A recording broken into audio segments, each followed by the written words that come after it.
Я выписала несколько моментов из DS-260, которые вызывали затруднения у нас, и хотела бы остановиться на них подробнее. Первый момент — это то, что в DS-260 вам придется указать все свои адреса за 10 лет и все свои рабочие места тоже за 10 лет. То есть действительно придется поднапрячься и вспомнить, особенно для тех людей, которые много переезжают. Там не обязательно указывать прям точные даты, но там нужно указывать месяц и год и адреса. И я помню, что мы действительно прям вскрывали какие-то наши старые договоры аренды. Я помню, что я искала какие-то фотографии с геолокацией, чтобы понять, в какой момент, где мы жили. Я помню, я искала какие-то письма о доставке, чтобы увидеть наш точный адрес вместе с квартирой. И что я могу точно сказать, нельзя врать в иммиграционных документах. То есть постарайтесь указать это как можно более точно. То есть если вас действительно поймают на вранье, это может служить причиной отказа или, по крайней мере, сомнения консула в ваших словах. Если вы можете в открытых источниках найти, где вы жили и в какие сроки, постарайтесь это найти и написать в вашу заявку. Если вдруг вы вообще никак не можете вспомнить и так далее, я очень советую поговорить с иммиграционными адвокатами и подумать, что в этом случае делать. Но я помню, да, я потратила действительно очень много времени, но мы восстановили все наши точные адреса, точные месяца и точные места работы. Следующий пункт — это соцсети.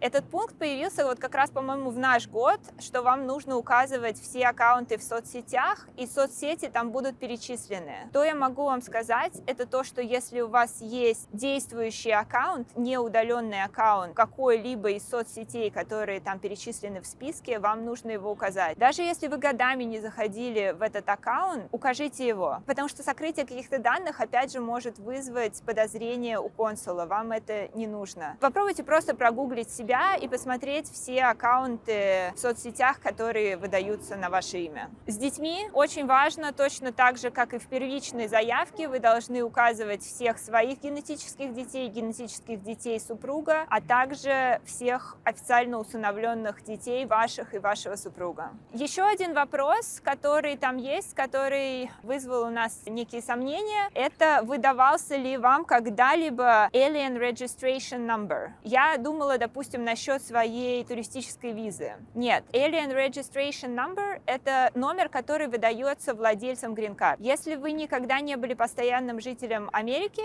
а я думаю, большинство из вас не были, у вас этого номера нет. Единственный случай, который мне сейчас приходит в голову, когда у человека уже может быть Alien Registration Number, это когда он уже находится в подаче на грин-карту по какому-то другому основанию, но хочет поменять свое основание на грин-карт-лотерею, например, потому что по ней быстрее сроки рассмотрения. Еще один вопрос, который тоже немножко ввел нас в замешательство, звучит так. Получали ли вы вакцины согласно законам США? Ответ на этот вопрос — нет, и там будет поле для расшифровки. Вы можете написать, что вы получали вакцины в соответствии с законами вашей собственной страны, где вы были ребенком. И еще один вопрос про ССН. Выдавался ли вам ССН? Опять же, для большинства людей ответ на этот вопрос будет нет. ССН — это номер социального страхования или номер социального обеспечения. Его выдают обычно людям, которые работали в стране. Ну, то есть, если вы когда-то ездили по Work and Travel, по-моему, люди, которые ездили по Work and Travel, получают ССН. Или если вы когда-то были в США по рабочей визе, вы тоже можете иметь ССН. Если вы никогда не работали в США, у вас его нет. И более того, там будет вопрос, хотите ли вы, чтобы вам оформили ССН, если у вас не было? Ответ — да. Да, вы хотите, чтобы вам его оформили, потому что иначе вы замучаетесь его сами себе оформлять. И последнее, на что я хотела бы обратить ваше внимание, в заявке DS-260 там нужно будет указать адрес в США. И понятно, что у многих людей, у кого нету каких-то друзей, знакомых в США, адреса не будет. Но не заполнить эту графу вы не сможете. Этот адрес нужен будет впоследствии для того, того, чтобы вам прислали туда ваши документы, а именно вашу грин-карту и номер социального обеспечения. Вы можете, в принципе, оставить там любой адрес, любого человека, которому вы доверяете, и более того, вы этот номер можете поменять.